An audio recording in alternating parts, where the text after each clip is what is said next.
Good Monday morning of the 22nd week in Ordinary Time. I'm a little late coming. It's early morning right now. It's only about 4:30, okay? I got Mass in an hour. Well, I got to leave in an hour for church. Anyway, I got behind. I don't know. I like to do these on Thursday, and today is Friday morning, and it's just one day, but leave it to me. I'll start worrying about it. Anyway, today's interesting reading is it's the first letter of Paul to the Thessalonians, and then Luke's gospel. And there is a similar theme in a way. In the letter to that's early.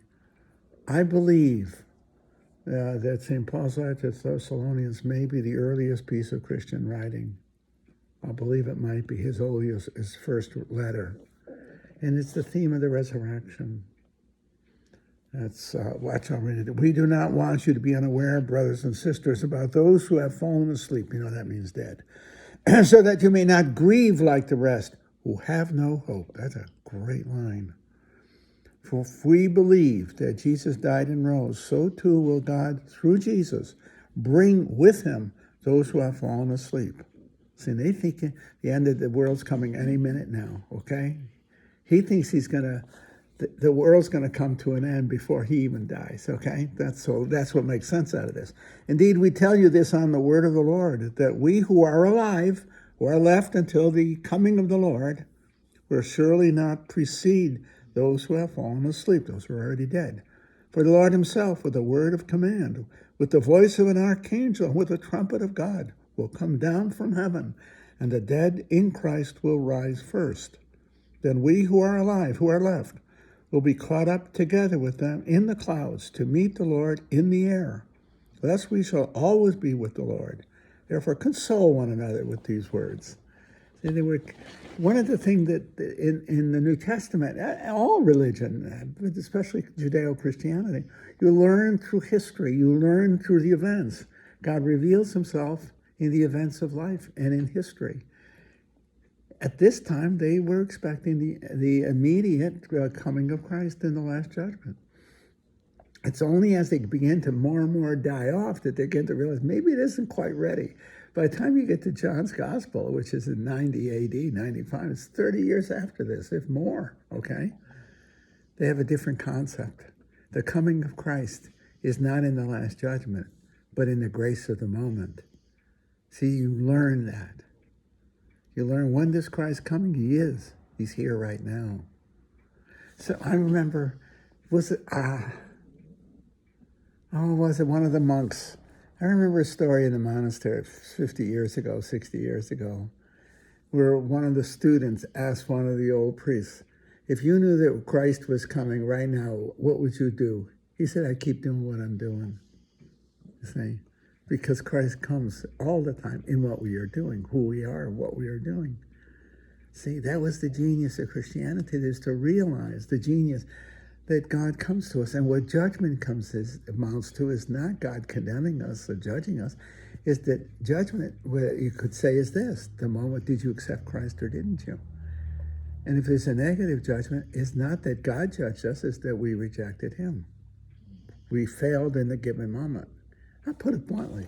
You have an opportunity to love your spouse by a gentle hand, be more sensitive to her or to him in a given moment of sadness in their life or trauma, whatever it may be, and you were indifferent. You were indifferent. Or when a child needs a little bit more, a son or daughter needs a little bit more tender care, and you were too busy in the kitchen. It's just things like that. Those are grace moments. A chance to be kind. It's not that you're unkind, it's that you're not kind. You're indifferent, you see. That's the coming of Christ. That's the coming of Christ. At the end of time, it'll all be revealed. See? But the important thing is at this given moment, it is revealed in the moment in which we are called to respond in a Christ-like manner to the Christ who is in front of us. That's your kid, your friend, my students. It could be anybody, a person who comes forward, a person with whom we have a moment of grace. I don't know how else to put it. That's just a simple truth. You know, as a kid, I remember we had this almost simple view that St. Paul has here. Christ is going to come in a clap of thunder in the high o silver. You got to remember the Lone Ranger for that one, okay? It's not the case. He's coming at every second in our lives. And it makes life even more sacred and more precious, you see, way more precious. Because every moment is a divine revelatory and redemptive moment. We are constantly in the presence of Christ in the events of our lives. See, that's the kicker. That's the whole point. You had to learn that. In the gospel today, it's Luke. And Luke is writing to the Gentiles, okay? And what he's saying, and it was a great lesson they had to learn. He's telling the Gentiles, you're in. You're in. That was an important lesson. In the beginning, they didn't know that. It was eventual. It took time before they realized that Christianity was not a subset of Judaism, but was global. It was a global religion. And it was the genius of St. Paul, of whom Luke was a disciple. You see? It was the preaching of Paul. And you get it in the story, you see? Where Christ is rejected in Luke's gospel by the Pharisees, by his own community. And in such he is open to the Gentiles. That's the story. I remember that. That's a famous story in Luke where Christ criticizes them. And they were his fans. And he criticizes them. And they take him to the brow of the hill. They were going to throw him off. They were going to whack him. He walks through their midst, you see. It's a famous line, I think. He walks through their midst. Nobody could touch Christ unless he wanted to be touched. You get what I'm saying? It's telling you that the sacrifice of Christ, when Luke is writing this thing, he didn't get crucified because he couldn't help it. He chose to be crucified. That is, he chose it. He chose the way of the cross, you see, because it was his Father's will. The great story in the Garden of Gethsemane, not my will, yours be done, you see. Christ not only redeems us, he models redemption for us. That's the truth. I think of this business, this first reading again about the hope of redemption. I think redemption meaning an afterlife, okay? And the final resurrection. I think that more and more is because I'm old. I'm 82 years old. What do I have left? 10 years, maybe? See, I don't know. So many of my friends are dead. I'm reminded of them every day when I go down the steps, apart from my mother and father and uncles and aunts. But they're my also friends, people who died younger than me. I always go by a photograph of Terry and Barry Sullivan in the boat. This was out in Ontario. This was 40-something years, roughly 40 years ago, 42 years ago. They both died so young. Barry was only in his late 30s. Terry was 58, so young. And so many others, colleagues of mine, Don Brennan, he wasn't old when he died of cancer, you see? And I think of them. Are they completely gone? I don't believe that. I believe I will be with them again as I will be with my mother and father. I had a colleague ask me, when I think of heaven, what do I think of? I said, being with my family, being with my aunts, my parents, my aunts, my uncles, my friends, Junie. Sure.